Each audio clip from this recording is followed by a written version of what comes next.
After the Chuck Liddell loss in 2006, you kept fighting every year, sometimes more than once a year. So, Rashad Evans, you had a draw with him, and then you had a few losses. I had 5 losses in a row for a 5-year period, and that was the time that I was with Jenna and I was just going through just negative stuff, just stuff that just would attack me. And every camp, when I got publicity, she wanted to be in front of that publicity. She wanted to be a part of it. And I had it up in Big Bear camp, and it was tough, man. It was a hard part of my life. I had to I had to batten down the hatches and just think about what I'm gonna do in my future. And when I retired from the UFC in 2012, that was the last fight, and that was I needed to get my family together. I had to think about the future of my kids. It wasn't about my fight career anymore, and I did that. And like I say, on March 21st, 2012, I made that decision, and I walked away from UFC in July. I believe that was in 2013. I walked away from UFC in July, or was it 2012? Well, you had your last UFC fight. It was 148. 148. That was with Forrest Griffin. Forrest Griffin. Yeah, that was July 7th, 2012. Yeah, so July 7th, 2012. So that was July 13th that everything finally got finalized. But I thought I won that fight. I won a split decision. I lost a split decision to him. I got inducted into the Hall of Fame at that time, and I just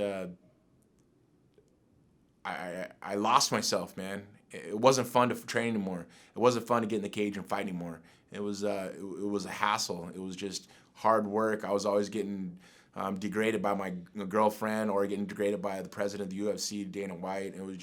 It wasn't working for me, man. It wasn't working for me at all, so I had to walk away. And I walked away, and a year later, I signed a deal with Bellator. When I signed the deal with Bellator, it was a blessing in disguise. I had just started dating my girlfriend, Nicole Miller. She stepped up and started helping me with my kids. It was hard doing it alone, so I had her to help me with them, and I think I fell in love back to the sport again, and it was great, man. It was amazing.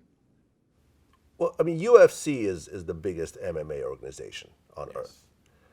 And here you are, you're a headliner over and over again, year after year after year. What made you finally decide to leave UFC? Like I say, when the stuff at home was going on the way it was with my ex, and the way Dana treated me, it was just very disrespectful. He was trying to assassinate my character left and right. My ex was just on my neck all the time. She had her drug problem, and I couldn't live like that.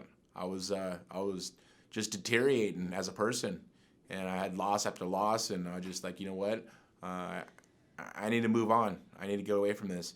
And I signed a deal with Bellator, and I was getting paid the same amount of money that I was getting paid with UFC, so it made sense to me.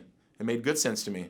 And all of a sudden, I didn't have someone at home attacking me all the time, verbally and physically sometimes. And like I say, man, I had to reinvent myself. I had to bite down and take care of my kids. My kids were my number one priority. Well, how did it feel to get inducted into the Hall of Fame during that time? It was just surreal. It really didn't mean much to me. To me, it was just I wanted to get away from UFC. To me, I just wanted to get away from my ex. To me, I just really wanted to, live a happy life. I don't want to live the way I was living at the time. I was living miserable. I was living a horrible time, and I really had to suck it up. And to walk away was hard, but it felt good. It felt good to walk away because I wasn't under Dana White's thumb anymore.